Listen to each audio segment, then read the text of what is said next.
ನೋಡುವುದಾದರೆ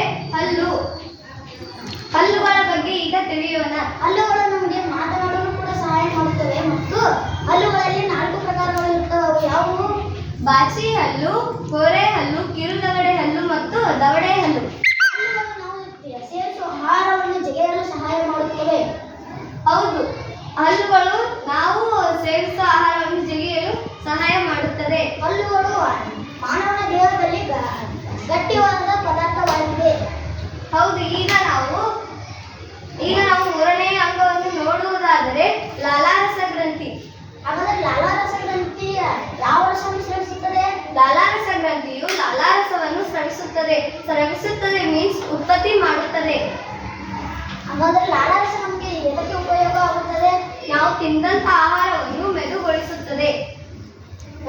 ನಾವು ಬಾಯಿ ಕುಹರ ನೋಡಿದ್ದೇವೆ. ನೆಕ್ಸ್ಟ್ ಯಾವುದು ಬರ್ತದೆ ಅಂದ್ರೆ